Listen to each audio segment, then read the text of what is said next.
Okay, so think about this for a second. Imagine a journey that starts with just absolute failure, like crushing defeat. Yeah. You've hit a point where there's nothing left but despair. Maybe relationships are shattered, your career's gone, money's a disaster. Or just that feeling inside, Oh, right? yeah. That grinding knowledge you can't stop. Exactly, that you're trapped. This is what people call hitting rock bottom. And yet, here's the twist.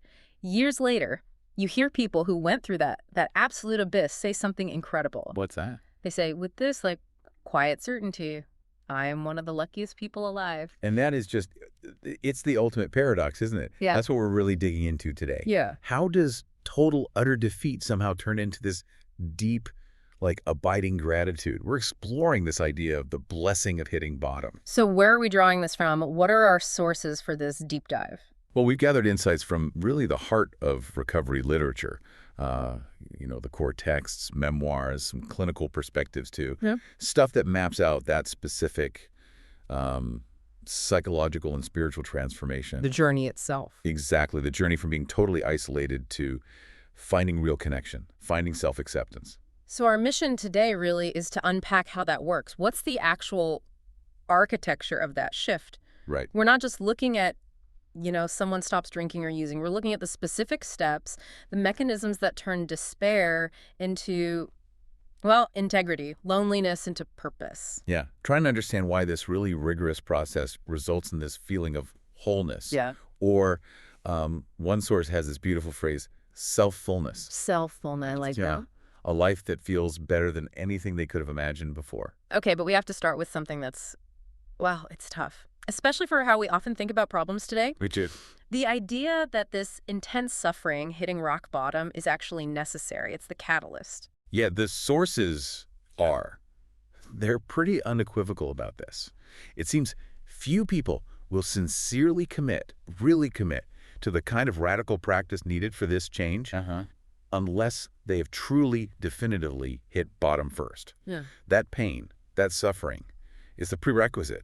It's what gets things moving. That feels so counterintuitive, though. Our culture's all about self-help, manage your problems, take small steps. Right, incremental change. Yeah.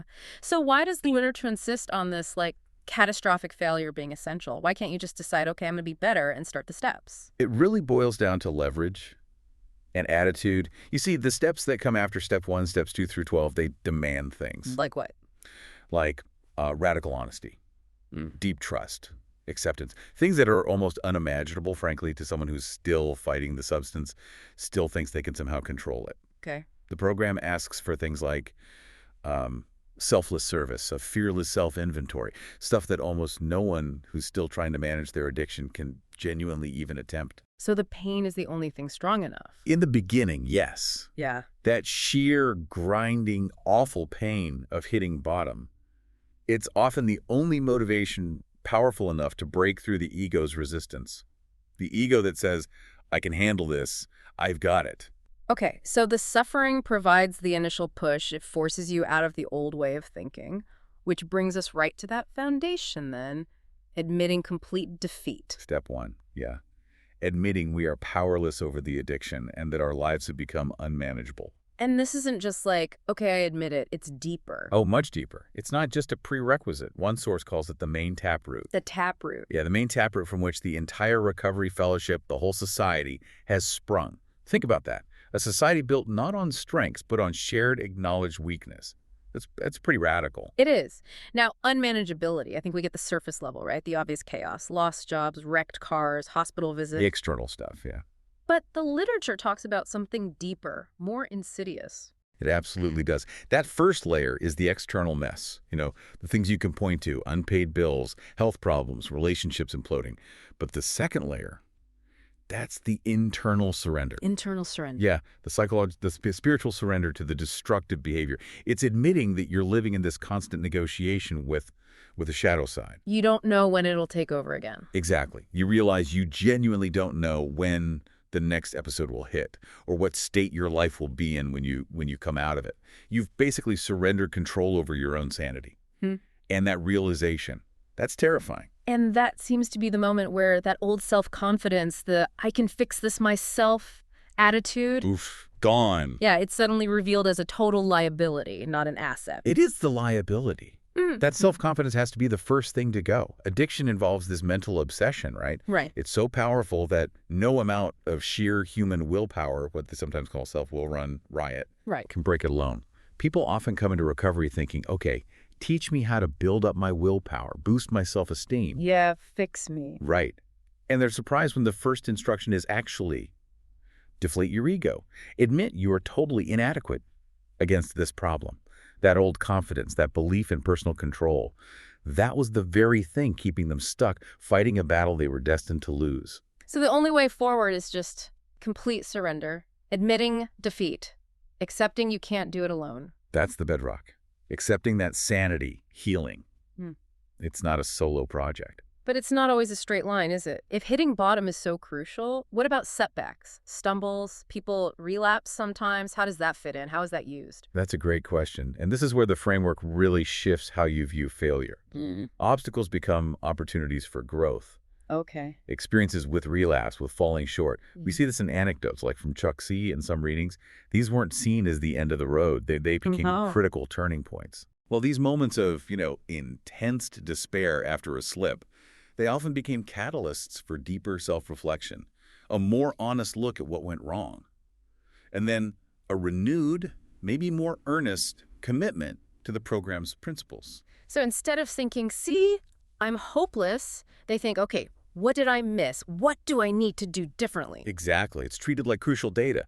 It shows that maybe the previous level of commitment it wasn't deep enough yet. So resilience isn't something you either have or don't have. No, it's a skill you develop, specifically through the persistence of getting back up after you fall and applying the principles more rigorously, more honestly this time.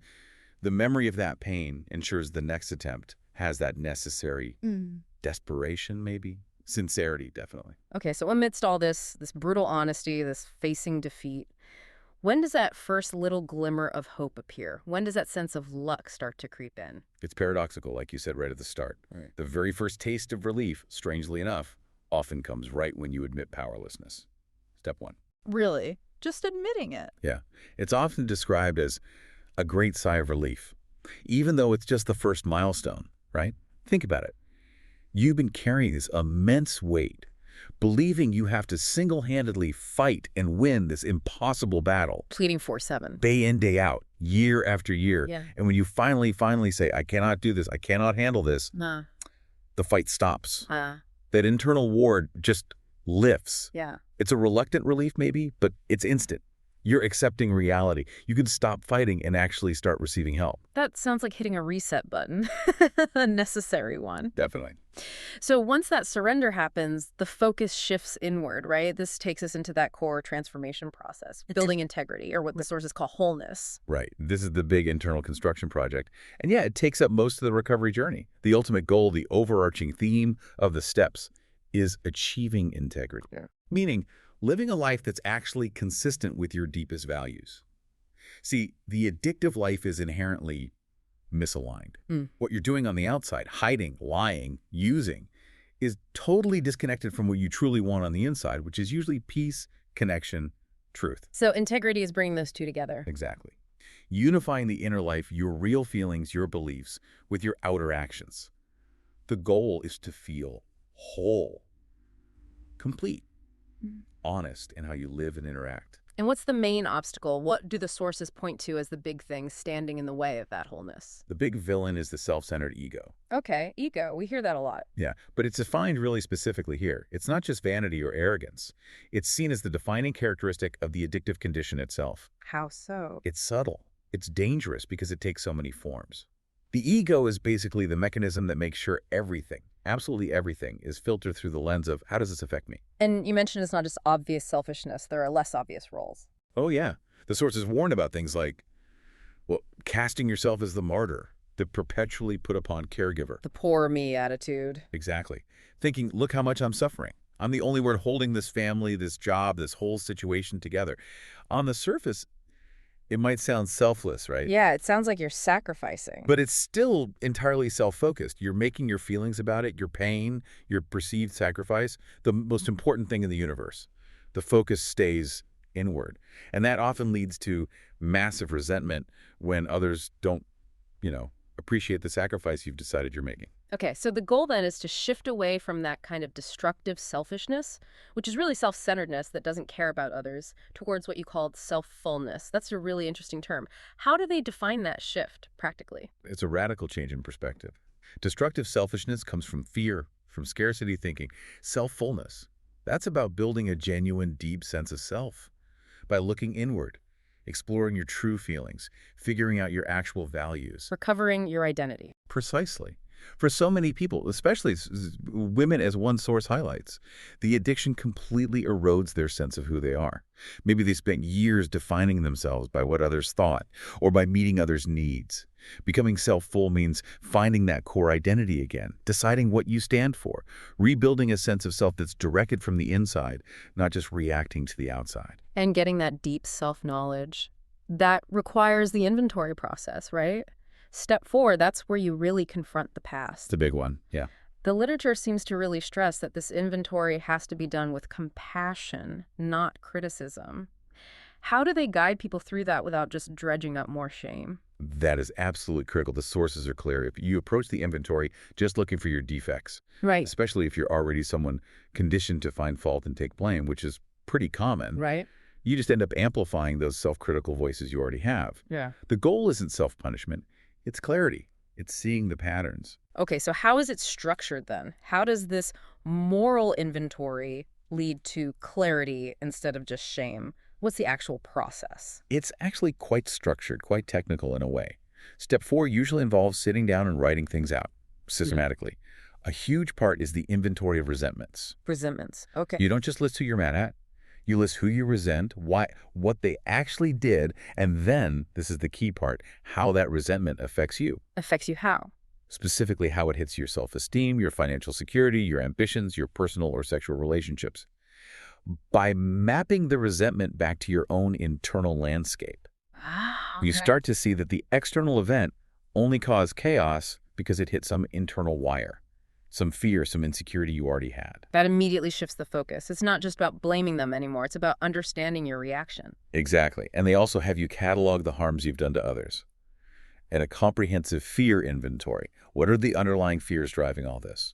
And the key throughout is maintaining balance, taking responsibility for your actions without taking blame for your existence. You describe past events, kinda, matter-of-factly, objectively, like you're reading a report. Not judging, just observing. Right. And that objective description helps heal the shame because you're looking at the behavior, not defining your entire worth by it. You know, it strikes me how much this rigorous internal work connects back to older philosophical ideas, like how our inner world shapes our outer reality. There's definitely a deep alignment there that the sources touch on. They echo that idea.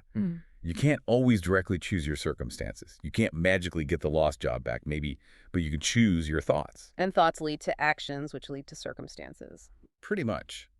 The literature argues that negative self-centered thoughts tend to crystallize into habits. Habits of addiction, maybe despair. But conscious, clearer thoughts, they can crystallize into habits of temperance, self-control, leading eventually to peace. The self-analysis in step 4 is really about discovering those inner laws of thought, becoming the conscious director of your own mental energy. And this path of honesty, it naturally leads towards humility, another word that's often misunderstood. If hitting bottom provides that kind of passive deflation of the ego, what's the active choice of humility and recovery? That's a great distinction. The major deflation of egotism at rock bottom, that's passive. It's shock. It's trauma. Humility, as it's understood in recovery, is the active choice you make after the shock wears off. And what is that choice? It's defined pretty simply. A true evaluation of conditions as they actually are. An acceptance of yourself and your place within those conditions. It's not about thinking you're worthless or groveling. Not self-abasement. No. It's just a simple, non-negotiable acceptance of reality. Yeah. Plus, the willingness to admit you need help. That you're just a human being, flawed like everyone else and not, the center of the entire universe. Okay, so once that intense internal work, that house cleaning is underway, the focus has to shift outward too, doesn't it? Because addiction thrives in isolation. Absolutely. And the luck of recovery seems totally tied to trading that profound isolation for genuine connection and eventually service. That isolation is such a powerful beast. And it doesn't just disappear when the substance does. It's often a double whammy. Oh, so? First, there's that raw, visceral feeling of loneliness when the drinking or using stops. You suddenly realize the substance was creating this illusion of connection. Right, the bar buddies, the party scene. Yeah, it felt like it broke down barriers, offered temporary relief from feeling separate. But when that artificial connection is gone, the separateness comes roaring back, often worse than before. And then there's the practical side. Your whole social world might have revolved around it. Exactly. You've literally physically left the island where all your old connections live. And the amount of recalibration needed is just huge. Yeah. One person in the readings mentioned realizing that something like 95% of their relationships needed a complete overhaul because they were so tied up with the substance use. The big shift is realizing that the connection you crave, the real connection, isn't in the bottle or the drug. It has to be built differently through shared vulnerability. So who helps you navigate that, this new lonely landscape? Well, recovery is explicitly not a solo mission. While you're trying to connect with a higher power, that connection often comes through people. You rely on spiritual guides. Like sponsors. Sponsors, yeah. Therapists, mentors, people who teach from their own experiences, their own wounds. They aren't perfect gurus. They're just people who are a bit further down the path. And they show you what's possible by sharing their own experience, their strength, their hope. That shared experience, that shared wound seems crucial. It builds trust, maybe? Absolutely. Yeah. It creates a level of trust that's hard to find elsewhere. Think about it. Your sponsor or a trusted friend in the program, here's your story. The whole messy, unvarnished truth you share in steps 5 and 9, and they accept you. They don't run screaming. They get it. They get it. And when you realize someone else understands the depth of your chaos, your shame, and doesn't judge you for it, that's when the isolation really starts to break down. That deep interchange, learning from each other's stories, that's the engine of the community. It turns isolation into real belonging. And the peak of this journey, the highest expression of this luck that people feel, seems to be step 12, the active role of service. Yes. The imperative is crystal clear in the texts. You can't keep it unless you give it away. That's the divine paradox right there. Step 12, energy, carrying the message to others who are still suffering, is how all the previous steps get translated into action, into everyday life. And the sources say this leads to undreamed rewards. And it's not just like casual volunteering, it's a fundamental shift. It's a fundamental shift in priorities. It's not just something nice to do on the weekend. It's core. How far does that priority go? Pretty far. There's an example in one text of a man who was hesitant. He thought, well, if I'm too open about being an alcoholic, maybe I won't get that good job I want. Protecting himself. Right. But he realized that was just his self-will again, putting his job security ahead of the moral imperative to potentially help someone else who is dying from this thing. Service, in this context, means putting others' needs, especially the needs of the suffering newcomer, ahead of those kinds of selfish concerns. It demands action, sometimes even at perceived personal risk. And the payoff for the person giving the help is often immediate. It's reciprocal. That's the most beautiful part, I think. There's this great story about a recovering man, let's call him P, who was putting up a newcomer. The newcomer felt awful, like a total burden, a pain in the neck. Yeah, awkward. Totally. So he finally says something to P, expresses his discomfort, and P just replies, "Why, you don't know how much it is helping me to have you here." Wow, that flips the whole script. Completely flips it. And for the newcomer, it was this light bulb moment.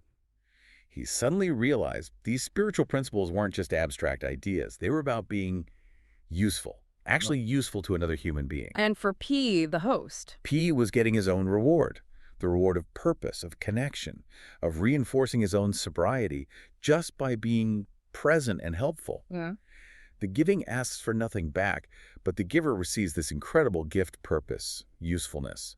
It directly replaces that old isolation and self-centeredness. That sense of shared usefulness, of belonging earned through being vulnerable and taking action, that has to be why they feel so lucky. I think it's central. They were basically forced by their illness into finding a life purpose. That's a powerful way to put it, yeah. They traded the temporary artificial highs for something much deeper, much more sustaining, the joy of being truly necessary to someone else. Okay, so this incredible new state, the integration, the gratitude, the connection, it's not like you arrive and you're done, right? It needs constant upkeep. Not at all. It's a daily practice. Which brings us to sustaining the luck. Daily practice, conscious contact. Exactly. This leads to the key concept of the daily reprieve. Daily reprieve. Meaning, Sobriety is described as a daily reprieve contingent on the maintenance of our spiritual condition. That's a direct quote, and it's crucial. contingent. That's the key word. It absolutely is. It's a warning. You can't just achieve sobriety and then coast. You Yeah. can't rest on your laurels. It's contingent. It depends on keeping that spiritual connection alive. Yeah. If you stop doing the work, Then what? then the old ways of thinking, the resentments, the fears, the self-pity, they start to creep back in. So it's less like a cure and more like fitness. You Yeah. have to keep working out. That's a perfect analogy. It's exactly like physical fitness. You have to work out daily, maybe swim laps every morning to stay in shape. Right. Prayer and meditation are described as the essential exercises to stay in good spiritual shape. And if you stop, Well, the sources say that failing to maintain this spiritual condition doesn't automatically mean you'll drink or use right away, but almost guarantees a return to that internal state of turbulence, irritability, restlessness, discontent, basically the mental and emotional state that made drinking seem like a good idea in the first place. okay, and the main tool for that daily maintenance is step 10, right? Continuous inventory. Step 10. Yeah, this is sometimes called the acid test of the whole program Acid test. Why? because it's about continuing to take personal inventory and, crucially, promptly admitting when you're wrong, not waiting, doing it day by day, sometimes hour by hour. Step 4 was the big historical Right. deep dive, right? Right, the big cleanup. Step 10 is the ongoing real-time preventative maintenance. It's the measure of whether you can actually stay sober, keep your emotional balance, and live purposefully under all conditions. Under all conditions, good times and bad. Exactly. Whether you get the promotion or lose the job, whether things are calm or chaotic. The wise, literature suggests, have always known that this kind of self-searching needs to be a regular, ongoing habit. And admitting wrongs promptly. Yeah. It has external benefits too, doesn't it? There's that example about the boss. Oh, yeah, that's a fantastic illustration of step 10 in action. Yeah. This person had said a pretty critical report to their boss. Later, they realized their own attitude during the whole process had been, well, difficult, made things harder than they needed to be. Okay. So instead of just stewing about it or hoping it would blow over, they went straight to the boss promptly and owned their part. Said something like, I need to apologize for my attitude and approach. Not necessarily the content, but how I handled it. How did the boss react? The boss was apparently surprised, maybe even taken aback, but the tension just dissolved immediately. And the unexpected result was that they ended up having a much more direct, honest, and effective working relationship moving forward.